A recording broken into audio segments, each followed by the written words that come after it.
The new SpongeBob movie, it's so enjoyable.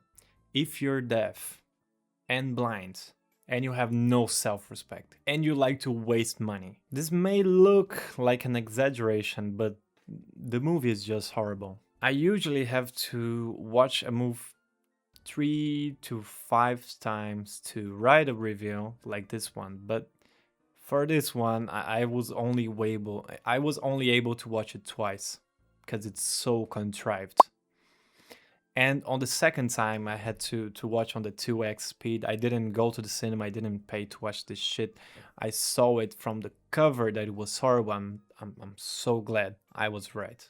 Well, let's get on with the movie. It's as boring and as forgettable as an Ice Spice song. The plot of the movie revolves around SpongeBob, surprise, wanting to be a big guy so he can ride a roller coaster.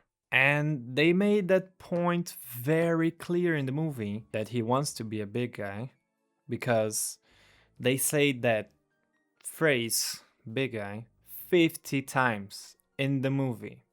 In a 90-minute movie, in an hour and a half. This song is called Big Guy. Big guy.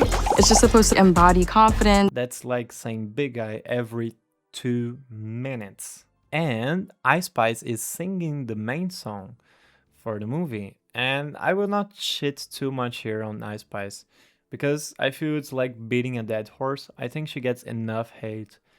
And I am a little bit into hip hop. I listen to some of her songs and I think they're actually enjoyable. So there's nothing so wrong with that. People just love to hate her. That's it. But you know what? It's funny that there's a music clip, right, for the song Big Guy. Pants okay, but they had to put her like on a roller coaster because it's a kids movie and they were afraid that she would try to twerk in the video. Well, that's what the legend says anyway. Oh, he himself. Stay hanging there, big guy. He doesn't like the movie. But you know, it's interesting to see that Ice Spice is here to do a kids movie. I don't really know what the marketing is here. Maybe it's just to cause shock. Maybe kids like Ice Spice. You know how a lot of series they had to dumb down their content, like movies, even movie series, they have to dumb down. Even the directors and everyone in the Stranger Things thing, they said, and it's actually really apparent. It is really obvious. They have in mind that the audience is like watching it with their phones in hand. So, you know, they explain and re-explain the same thing over and over. They repeat.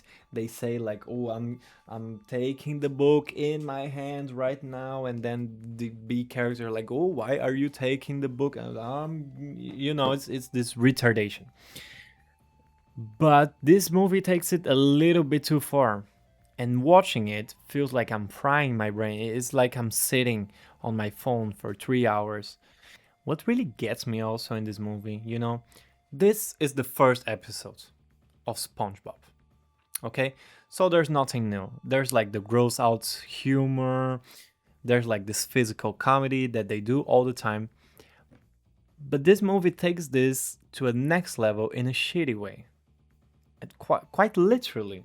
Like, you know, the amount of butt and fart jokes in this movie, it's too much to the point that it's like not enjoyable. It did make me uncomfortable. Like, I'm never uncomfortable watching a movie. Like, I don't know, most shocking scene ever. Did you watch Carrie as a kid and they put pig blood on top of this high school girl? Not shocking at all. I don't know. But this movie, he got it. He did make me uncomfortable, and I wasn't expecting it because you know, kids do these kinds of joke. It's a kids thing, you know. I don't even know if kids use the dictionaries in school anymore, but when I was a kid, you know, you get the dictionary, you're like, hey, Johnny, look at page 962 between the words peninsula and penitence. And then you go there to look. and you look at your colleague, it's like, it's funny, but not all of the time. If you keep repeating the joke, it's like, man, are you dumb or what? And no, you know what? This movie does not do enough butt jokes. Put this in the movie. Yeah, that will make the movie really good. Now it's good. Now it's the perfect butt joke. Yeah, amazing. But yeah, they took away a lot of the adult jokes. Coming to bed, honey? Yes, dear. How a lot of these cartoons, they have value if you watch it as a kid and if you watch it as an adult, because there are jokes that you don't get, and then you watch it as a kid, then you watch it again as an adult, and you're like, man, that's what they meant. This is not present here because there is really no dialogue in the movie. There's more like a back and forth. Like, any conversation does not last more than 30 seconds, and I mean 1 minute, and it's more like this A, B, C, that's it. And then next thing, everything feels like it wants to be a 30 seconds to 1 minute clip for TikTok or Instagram, like those people in reality shows or something that are trying desperately to become a gift. It feels like a 5-hour long Zack and Cody episode. If Zack and Cody had dementia and the script was written by AI.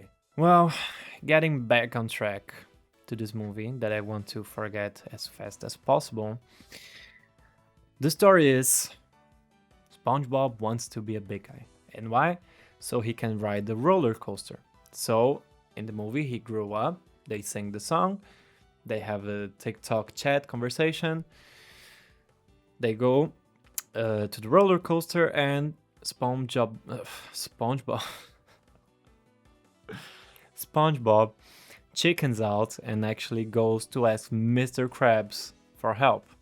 So yeah, he doesn't feel brave, he's working again in the Krusty Krab, and what happens is he goes to the basement of the Krusty Krab with Patrick, and they find there the Flying Dutchman. And the Flying Dutchman agrees to help him become braver and complete this series of challenges in order to become even more braver, even more like a big guy, so he can, go to the roller coaster. So yeah, the only catch here is that the Flying Dutchman does not give a flying fuck about SpongeBob and Patrick because he's like a villain. So Dutch takes them instead to the underworld, and he's actually rapting these guys to make them cursed so he can be free of his curse and go do whatever he wants. Stop being a ghost and go to the real world. And yeah, when Krabs and Squid find out about this, they get their car and they go to save Patrick and SpongeBob. So yeah, this is not something that I particularly think that Squid and Krabs would do in the movie, because, well, from their characteristics, from their personality, when I used to watch it as a kid, I don't think they would do that, but whatever, it's a kid's movie. No one cares about this. It's a soulless cash grab. They're milking the cow dry. The animation is even soulless and weird. It looks like those dolls. It's very close to the uncanny valley.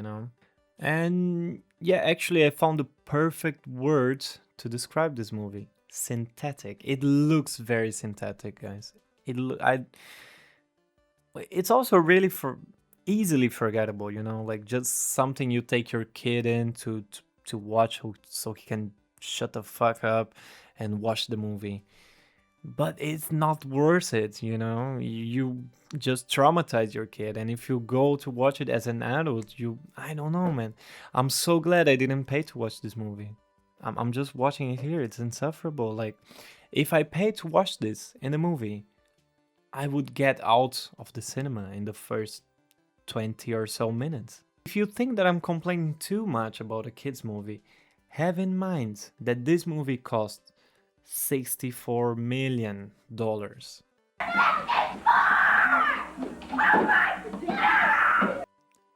All of these movies were made with less than $1 million.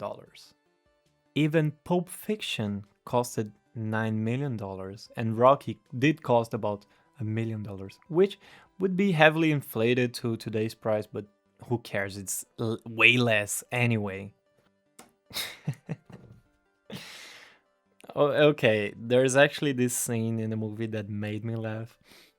It's when crabs and squid they're going to rescue SpongeBob, and to do that they have to go to the underworld, and to do that they have to get Dave Jones' locker.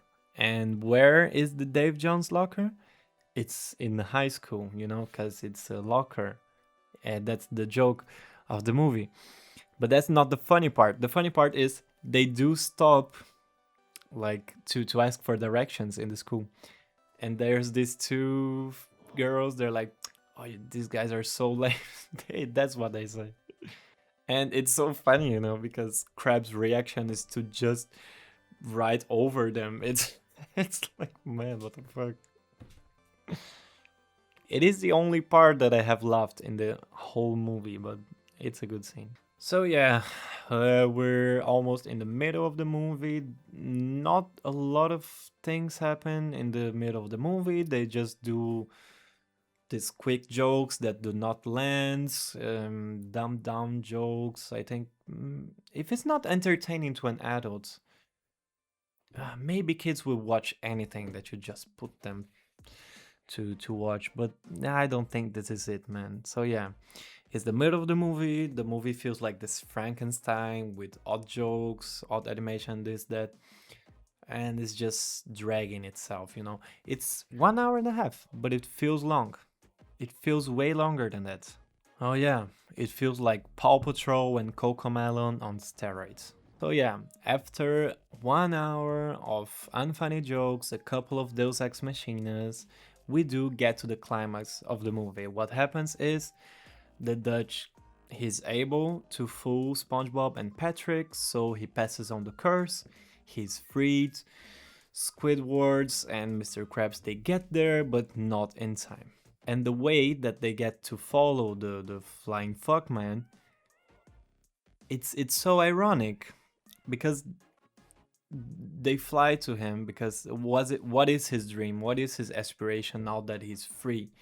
It's just go to Santa Monica Beach. Well, that's an amazing propaganda in the middle of the movie. But anyway, besides that, well, it's a kids movie. Who cares? The writers of the movie surely didn't care. But yeah, he loses in the end, and he gets cursed again. And then SpongeBob and Mr. Krabs and everyone in the Bikini Bottom lives happily ever after. Yeah, you know what? Stefan Hillenburg's probably rolling in his grave right now, punching the air if that is possible. Because this movie is such a disservice to all of that. To the kids that used to watch it and are now adults, to the new kids, it's also bad. To the whole fan base, this and that. SpongeBob did get a couple of bad movies, bad games, this and that. But I think this is a new low, If you are thinking of watching this movie in the cinemas, well, but today is day 9. It will probably... this movie is not even in the cinemas. I hope not anymore.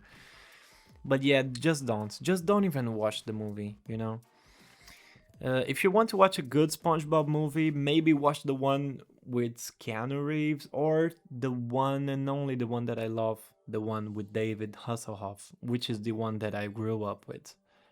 It's actually enjoyable. But not this. This is... I hope this movie gets swept off under the rug and forgotten forever. This movie gets a Dried Cow award, and I did write here a 1.5 out of 10, but I think I'll change it to a 1. A 1. I'll give it a 1 out of 10, It's the grade my teachers would give me when I would just get the name right. So yeah, they got the name right. Well, actually, not even the name. It's called SpongeBob search for SquarePants, and he does not search a single SquarePants in the whole movie. So I guess it gets a 0.5 out of 10. Thank you so much. Please subscribe because I hated watching this movie. If you have any, if you have any opinions, suggestions, this and that, feel free. And thank you very much. See you guys on the next one.